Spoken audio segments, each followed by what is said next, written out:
Baik, Assalamualaikum warahmatullahi wabarakatuh. Perkenalkan, nama saya Izwan Ragil, NIM 2103-20092. Di sini saya akan menjelaskan tentang pengolahan pasca panen kelapa sawit atau PKS. Yang pertama ialah jembatan timbang. Jembatan timbang merupakan alat ukur berat yang sangat vital dalam sebuah pabrik kelapa sawit, yang menjadi bagian terdepan di mana terdapat data kuantitas masuknya raw material dan keluarnya produk yang dihasilkan. Timbangan berfungsi untuk mengetahui berat bahan baku yang masuk ke pabrik, yaitu dengan menghitung bruto atau berat barang dengan truk, dan tarah berat truk kosong, dan neto berat bersih barang dari TBS dan yang keluar dari pabrik. Setiap truk TBS dan CPO yang masuk ke PKS mengalami 2 kali penimbangan, yaitu ketika truk masuk ke pabrik, juga menimbang ketika truk keluar pabrik.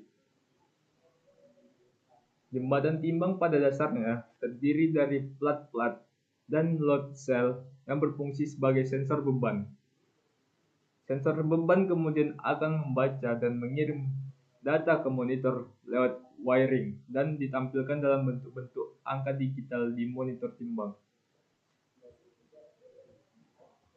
Proses penerimaan buah. Setelah proses penimbangan, TBS kemudian dibongkar di lantai sortasi untuk dilakukan sortasi. Lantai sortasi berfungsi juga untuk menampung sementara TBS sebelum diolah atau tempat buah restan atau diinapkan. Untuk menjamin kontinuitas pengolahan pada lantai sortasi menggunakan sistem first in first out atau FIFO. Proses pemeriksaan sortasi. Proses ini dilakukan untuk mengetahui kualitas TBS yang diterima perusahaan dengan cara pemilihan satu persatu TBS. Fungsinya adalah sebagai alat kontrol untuk mengetahui tingkat kematangan buah sesuai dengan standar kematangan buah. Yang kedua, membantu tercapainya rendemen pabrik dengan melihat mutu buah yang masuk ke pabrik dan bagaimana sistem perebusan yang akan dilakukan. Mengendalikan buah yang di luar kriteria. Untuk TBS yang dibeli dari pihak ketiga, proses sortasi dilakukan dengan lebih cermat, di mana TBS yang tidak sesuai dengan kriteria mutu dan di bawah 7 kg, buah mentah, tandan kosong, buah busuk, dan untuk menghitung rendemen distribusi tiap-tiap updating pemasok, dan membuat material balance atau analisa tandan untuk setiap tahun tanam dan setiap updating kebun. Selanjutnya ada lori. Lori adalah alat untuk mengangkut TBS dari loading ram menuju rebusan. Lori juga sebagai wadah untuk merebus TBS di sterilizer. Jumlah lori yang mencukupi merupakan persyaratan yang harus dipenuhi agar kapasitas rebusan tercapai. PMKSC Sakwa memiliki 108 lori. Lori yang digunakan berkapasitas 4 sampai 5 ton. Faktor-faktor yang perlu diperhatikan, yang pertama adalah pengisian lori dilakukan secara optimal agar mencapai kapasitas. Kedua, dudukan lori harus tepat di atas rel agar tidak terpeleset dan jatuh. Ketiga ada roda lori agar tetap berjalan lancar. Keempat, gandengan lori harus baik dan benar agar berfungsi sebagaimana mestinya. Yang selanjutnya ada sterilizer. Sterilizer berfungsi vertikal ini adalah bejana uap bertekanan yang digunakan untuk merebus TBS dengan uap steam. Steam yang digunakan adalah saturate steam dengan tekanan 1,8 sampai 2,0 kg cm3 dan suhu 110 sampai 120 derajat Celcius yang diinjeksi dari boiler. Bejana ini dilengkapi dengan alat ukur tekanan pipa uap masuk atau inlet pipa kondensat. Sistem perebusan menggunakan sistem 3 puncak atau triple pack. Adapun tujuan dari proses perebusan atau sterilizer yaitu untuk membantu melepaskan butir-butir buah dari tandannya. Yang kedua, untuk menurunkan kadar kandungan air dalam buah. Ketiga, untuk mengurangi peningkatan FFA karena perebusan dapat menonaktifkan enzim-enzim lipase, penyebab hidrolisa minyak. Yang keempat, mengumpulkan zat putih telur atau protein dalam buah agar pemurnian minyak mudah dilakukan untuk mengkoagulasi unsur-unsur putih telur. Yang kelima ada untuk melunakkan daging buah, persiapan proses pengempaan dengan melunakkan buah dan melepaskan mesokarp dari nut. Yang keenam, untuk mempersiapkan dalam proses pengolahan biji dengan membantu melepaskan kernel dari cangkang dan membantu cangkang agar mudah pecah. Yang ketujuh, untuk suplai bagi ketersediaan buah terebus atau cooking fruit buns. Adapun tujuan sterilizer atau perebusan 3 puncak adalah tahap 1, pembuangan udara dan penguapan air dari tandan buah atau air kondensat. Tahap 2, yaitu pembuangan udara dan penguapan air dari tandan buah. Adapun tahap 3, yaitu pematangan dan pelunakan daging dan membuat kejutan terhadap biji agar terjadi kekoplakan. Cara ini dilakukan untuk mendapatkan hasil rebusan buah yang sempurna. Mengingat kerapatan brondolan dalam tandan buah semakin padat atau solid. Untuk mencapai kematangan perebusan brondolan, bagian dalam diperlukan panas yang cukup. Pembuangan air kondensat dan udara pada puncak 1 dan 2 harus benar-benar sampai habis. Karena air dan udara merupakan penghantar panas yang buruk.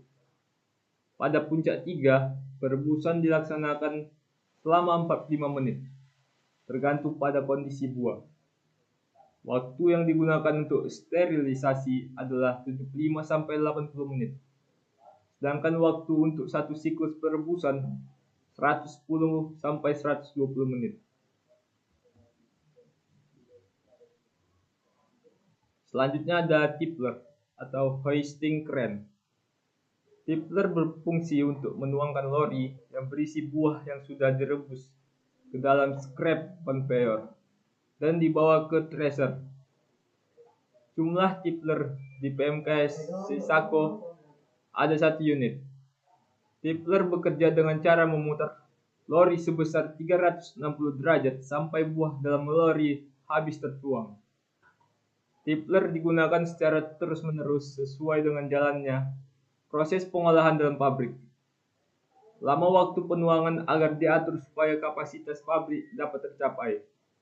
Waktu yang dibutuhkan untuk menuang tandan buah rebus dari lori kurang lebih 5 menit. Selanjutnya ada thresher. Thresher berfungsi untuk memisahkan brondolan dari janjangan dengan cara mengangkat dan membanting serta mendorong atau membawa janjangan keluar.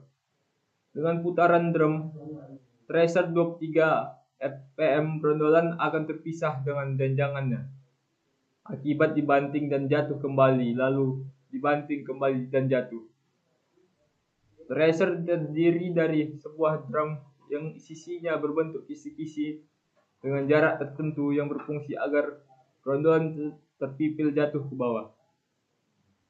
Dan dilengkapi dengan sirip atau skat yang berfungsi untuk penghadang tandan agar terjadi pengangkatan dan pembantingan serta mengarahkan janjangan dan membawanya ke ujung drum. Brondolan yang terpisah akan masuk pada lubang tersebut dan akan jatuh ke konveyor dan selanjutnya brondolan diangkut ke stasiun pengempaan.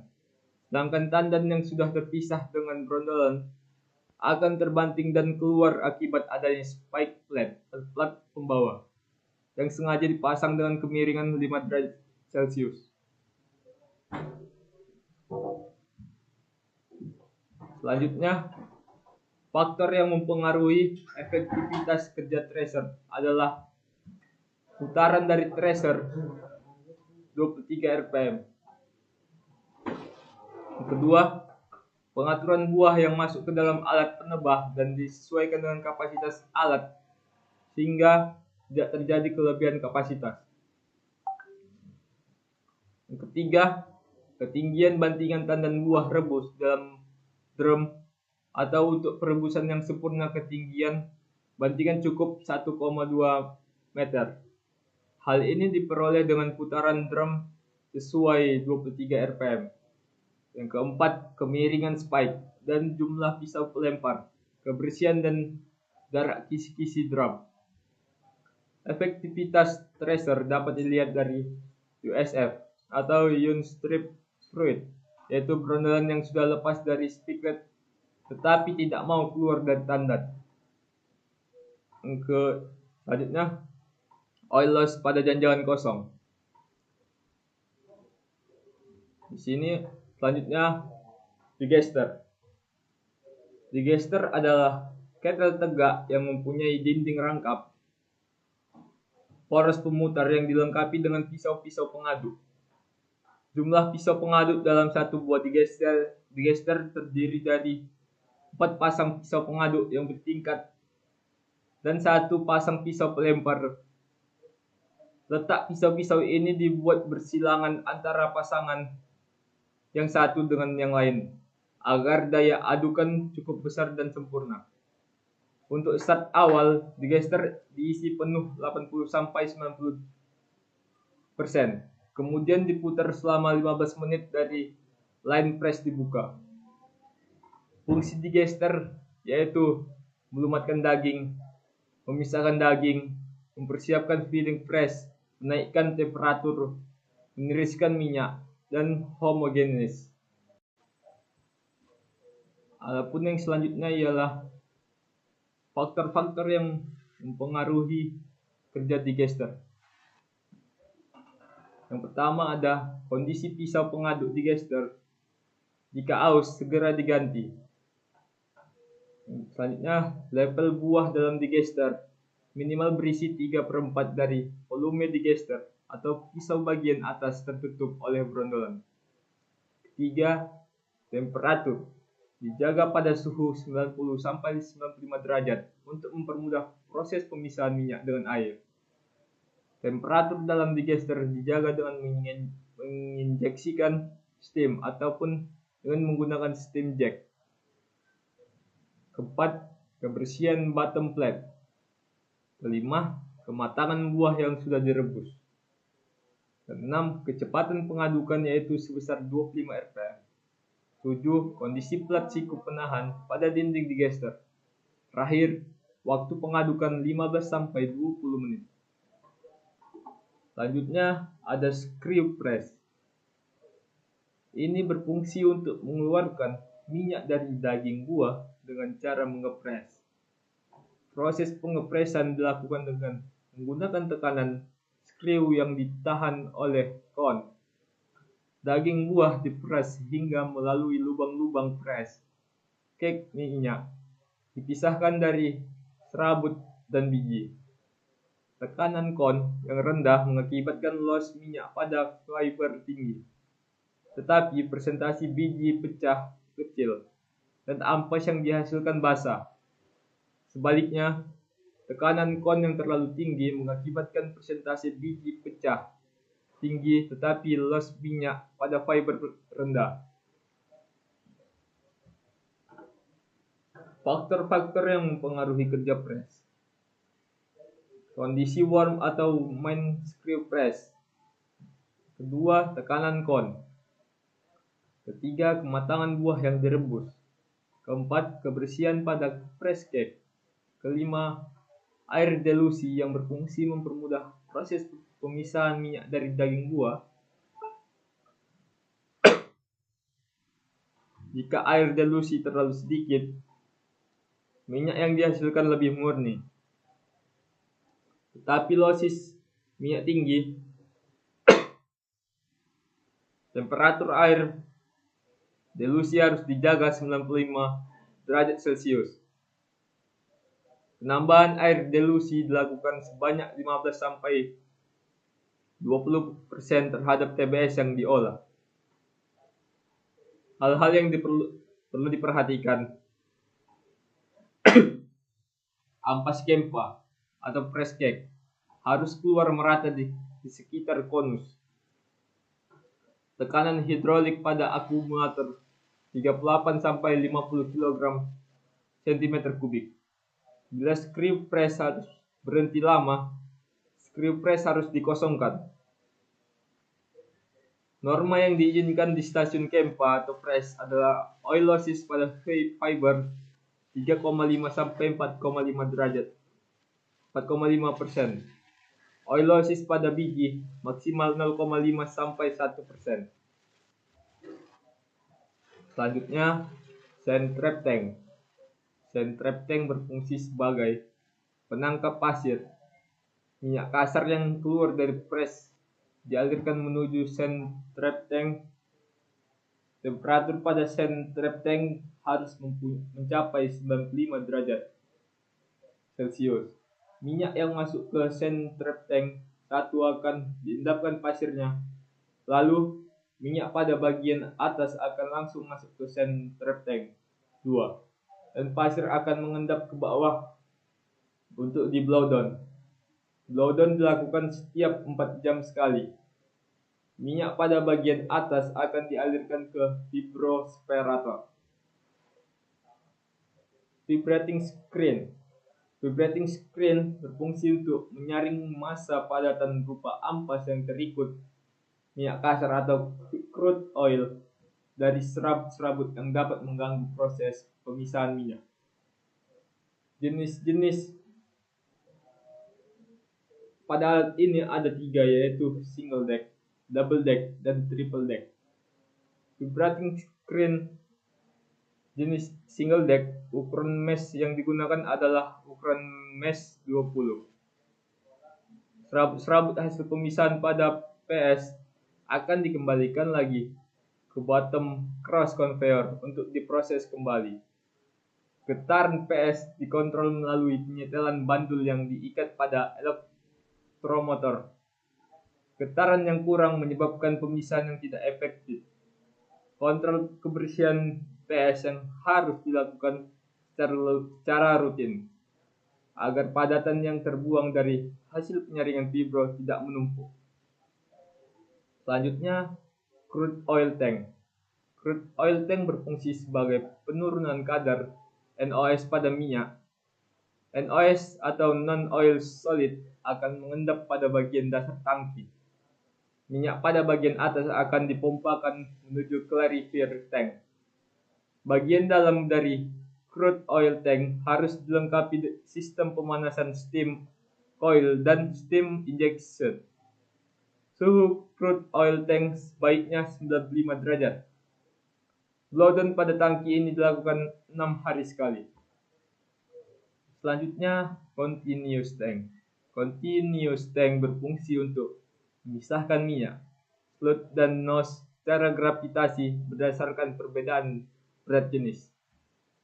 Pada continuous tank dapat dilakukan penambahan air agar pada minyak tidak terjadi kejenuhan dengan suhu 90 sampai 95 derajat. Apabila kejenuhan terjadi, maka proses pemisahan minyak akan sulit terpisah karena minyak sudah mengental dan menyatu dengan sludge. Untuk mengetahui kinerja continuous tank, maka indikator yang digunakan adalah kandungan minyak pada sludge underflow max 8%. Ketebalan minyak pada continuous tank sebaiknya 30 sampai 50 cm. Baru dilakukan pengutipan minyak melalui skimmer dan akan dibawa ke oil tank. Di dalam continuous tank terdapat pengadukan yang bergerak dengan kecepatan 4 fpm. Hal ini dilakukan agar pada minyak tidak terjadi kejenuhan dan melepaskan partikel minyak yang terjebak di sludge. Apabila putaran terlalu cepat, maka akan membuat sludge bercampur dengan minyak. Panas yang harus dijaga dan dipertahankan sekitar 90-95 derajat Celcius agar proses pemisahan lancar. Pada tangki ini dilakukan analisa laboratorium pada minyak. Apabila kadar NOS sudah tinggi, maka dilakukan blowdown dan dialirkan ke descent tank. Hal yang perlu diperhatikan pada CST, air dilusi, kecepatan stir pengaduk, steam yang masuk, drain blowdown, temperatur. Selanjutnya ada oil tank. Minyak continuous tank akan mengalir ke oil tank. Oil tank berfungsi sebagai pengendapan minyak untuk memisahkan minyak dengan kotoran dan partikel sludge. Minyak masuk pertama kali ke oil tank nomor 4. Kotoran dan partikel sludge akan mengendap karena adanya gaya gravitasi dan perbedaan berat jenis. Kotoran akan mengendap pada bagian bawah oil tank nomor 4. Sedangkan minyak pada oil tank nomor 4 akan dipompakan ke oil tank nomor 3 untuk diendapkan dan dimasak selama 90 menit. Minyak dari oil tank nomor 3 akan dipompakan ke oil tank nomor 2 untuk disirkulasi yang mengurangi kadar air. Selama sirkulasi suhu tetap terjaga pada 95 derajat Celcius. Setelah selesai sirkulasi minyak akan dipompakan ke oil blower. Oil tank nomor 1 untuk cadangan. Hasil blowdown akan dialirkan ke monotank untuk selanjutnya akan dipompakan ke continuous tank. Faktor yang mempengaruhi kinerja oil tank adalah temperatur, kondisi steam coil, dan blowdown. Selanjutnya ada oil blower. Minyak dari oil tank lalu akan disap ke oil blower. Oil blower berfungsi untuk mengurangi kadar air dalam minyak. Dalam oil blower terjadi perbedaan tekanan antara udara luar oil blower dengan udara dalam. Tekanan di dalam oil blower sangat rendah. Pada tekanan yang rendah, fluida akan lebih cepat menguap meskipun belum mencapai titik didihnya. Minyak dan air memiliki titik didih yang berbeda. Minyak memiliki titik didih lebih tinggi dari air sehingga minyak tidak terikut menguap dengan air. Pada saat minyak terhisap ke oil blower, minyak akan dispray ke oil blower melalui nozzle sehingga air di dalam minyak akan mudah menguap dan terhisap oleh blower. Selanjutnya terdorong keluar ke wadah penampungan oleh blower. Karena titik didih minyak lebih besar daripada air, maka minyak tidak menguap dan jatuh ke bawah dihisap oleh oil transfer pump yang kemudian mengalir ke daily tank. Selanjutnya ada stock tank. Fungsinya adalah untuk tempat penyimpanan sementara minyak produksi yang dihasilkan sebelum dikirim. Faktor yang harus diperhatikan pada stock tank: pertama, kebersihan tangki. Yang kedua ada kondisi steam coil. Kondisinya harus diperiksa rutin. Yang ketiga ada temperatur 40-60 derajat Celcius.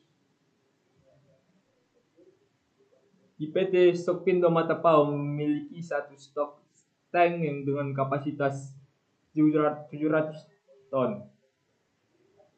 Selanjutnya ada sludge tank.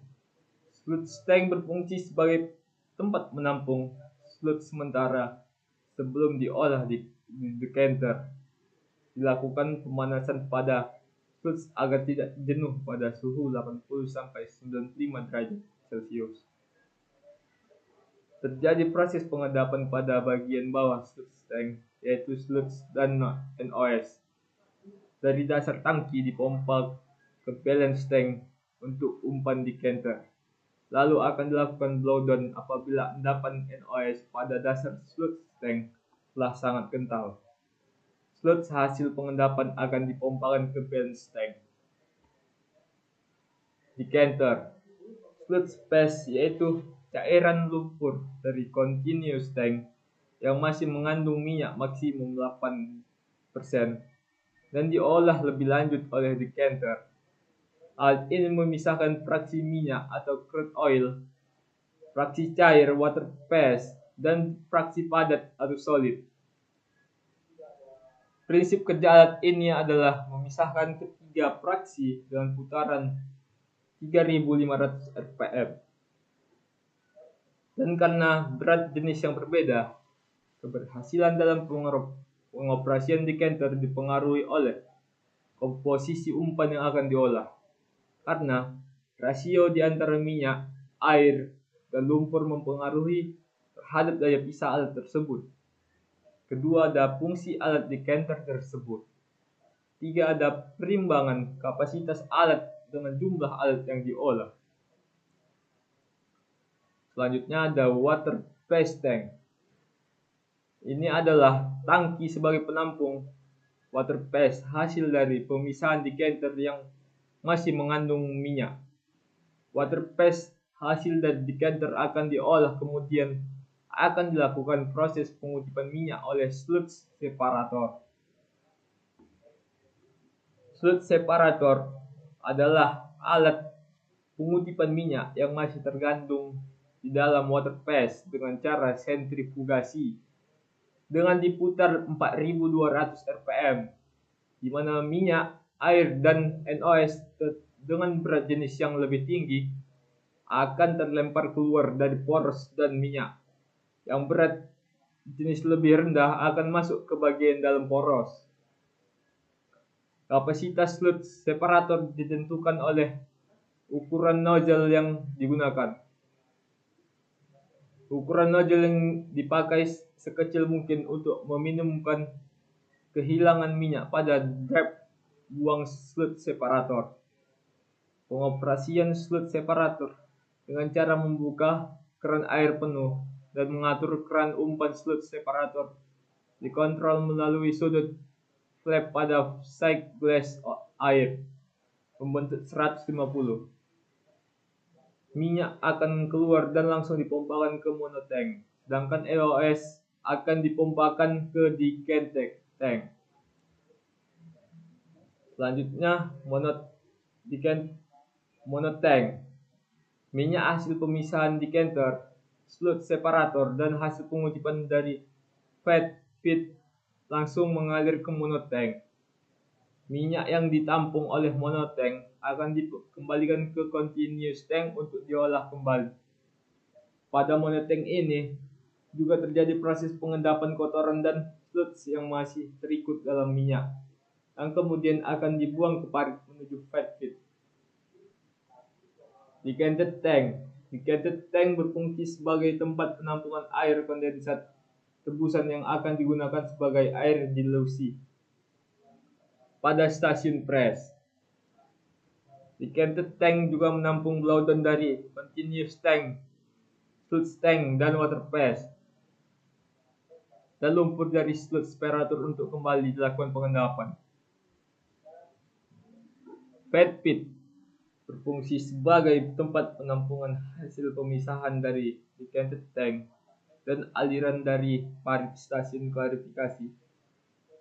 Fat feed terdiri dari 4 bak dan dilengkapi dengan sekat gunanya sekat untuk mengutip sisa-sisa minyak yang mungkin masih ada dan mengendap kotoran. Minyak yang terkutip akan dipompakan ke decanter tank. Selanjutnya ada CBC, ampas kempa atau cake dari stasiun press akan langsung jatuh ke cake breaker conveyor untuk dibawa ke deprecator atau cake breaker conveyor. Ini berfungsi untuk membawa cake yang masih mengandung fiber dan nut ke deprecator. kita memecahkan gumpalan kek dari presan agar mempermudah di dalam pemisahan antara fiber dan nut.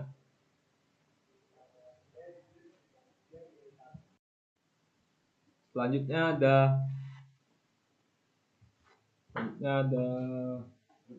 separating column. Alat ini berfungsi untuk menghisap fiber. Pemisahan ini dilakukan dengan hisapan dari fiber silikon dengan pengaturan dari airlock. Penghisapan dilakukan dengan prinsip perbedaan berat jenis, di mana berat jenis paling ringan fiber akan terhisap ke fiber silikon. Serabut yang terhisap langsung dibawa menuju airlock. Lalu fiber akan dibawa oleh conveyor untuk menjadi bahan bakar boiler. Dan nut berat jenis yang berat akan jatuh ke bawah dan akan langsung masuk ke deferricarper. Deferricarper berfungsi untuk membersihkan nut dari kotoran dan fiber yang masih melekat pada putaran deferricarper 15 rpm. Di dalam deferricarper terdapat sudut yang digunakan untuk membawa nut berjalan ke ujung dari deferricarper yang dapat lubang-lubang sebagai tempat masuknya nut yang sudah dipisahkan dengan kotoran dan fiber. Selanjutnya ada nut silo. Nut yang dibawa oleh wet nut conveyor membagi nut menuju nut silo nomor 1 dan nomor 2. Alat ini berfungsi sebagai tempat pemanasan nut agar cangkang dan inti berpisah atau koplak yang dapat memaksimalkan kerja ripple mill dan nut cracker. Selanjutnya ada nut grading. Nut grading berfungsi untuk memisahkan biji menurut ukuran yang berbeda sebagai umpan ripple mill dan nut cracker. Lubang satu untuk nut dengan diameter yang kecil, lubang kedua untuk nut dengan diameter sedang. Dua lubang ini untuk umpan ripple mill 1 dan 2. Sedangkan lubang 3 untuk nut berdiameter besar atau nut dura lubang ini untuk umpan nut cracker. Nut grading berputar dengan kecepatan 23 rpm. Pemisahan ini terjadi karena adanya putaran dan lubang dari drum dengan diameter berbeda. Selanjutnya ada ripple mill. Alat ini berfungsi untuk memecah nut dengan cara menggiling. Nut yang masuk ripple mill akan digiling oleh rotor bar ripple mill dan ditahan dengan stator bar ripple mill yang memiliki permukaan yang kasar yang menyebabkan terjadinya pecahnya nut. Faktor yang mempengaruhi efisiensi pemecahan pertama ada jarak atau clearance antara rotor dengan stator. Kedua ada RPM, ketiga ada tingkat kekeringan nut. Pengukuran besarnya jarak harus dilakukan berdasarkan bahan baku yang masuk agar nut dapat pecah sempurna. Selanjutnya ada nut cracker. Alat ini berfungsi memecahkan biji dengan sistem pemparan biji yang berdiameter besar ke dinding nut cracker. Dengan kecepatan tinggi, maka biji yang memiliki diameter yang besar sekalipun akan pecah.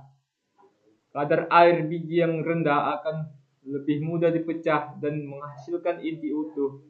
Dan sebaliknya, bila kadar air yang tinggi akan mengakibatkan biji akan lebih sulit dipecahkan. Dan sering menghasilkan biji pecah dan inti lengket yang menyebabkan kehilangan kernel akan meningkat. Pemecahan biji di atas kapasitas yang sudah ditetapkan akan menurunkan efisiensi pemecahan biji, yaitu sering ditemukannya biji utuh dan inti lekat dengan persentase yang besar. Selanjutnya ada LTDS atau Light Tenera Dry Separator. Ini berfungsi untuk menghisap cangkang halus. Aliran udara terjadi karena adanya hisapan dari blower LTDS. Siklon yang memisahkan cangkang dengan udara pembawanya sehingga pecahan cangkang yang terbawa dalam aliran akan terpisah dengan udara dan jatuh ke bawah menuju airlock dan akhirnya jatuh ke horizontal cell conveyor menuju stasiun boiler. Faktor-faktor yang mempengaruhi kinerja LTDS adalah pertama, hisapan atau damper airlock dan fan. 2. Kebocoran ducting dan kualitas serta kuantitas umpan masuk. Selanjutnya ada clay bed. Clay bed adalah untuk mengutip kembali inti yang terikut dengan cangkang dengan sistem basah, yaitu dengan bantuan media lumpur dari tanah liat atau lumpur. Inti dan cangkang dari LTDS akan masuk ke clay bed. Di clay bed terjadi pemisahan akibat adanya beda berat jenis antara inti dan cangkang dan cairan tanah liat. Cairan tanah liat media memisah yang memiliki berat jenis di antara cangkang dan inti. Berat jenis cairan tanah liat dapat disesuaikan dengan cara menaikkan kekentalan larutan atau menaikkan viskositas cairan lumpur tersebut. Lumpur dari tanah lempung atau liat yang baik memiliki 1,1 kg liter. Yang selanjutnya ada kernel dryer. Kernel dryer berfungsi untuk mengurangi kadar air yang terkandung dalam inti. Penurun kadar air pada inti bertujuan untuk menghindari penjamuran pada saat penyimpanan. Temperatur kernel dryer ini adalah 80 derajat Celcius. Ini dilakukan agar pengeringan pada inti sempurna sampai pada dalam intinya. Kadar air inti max 7%. Kapasitas kernel dryer 10 ton.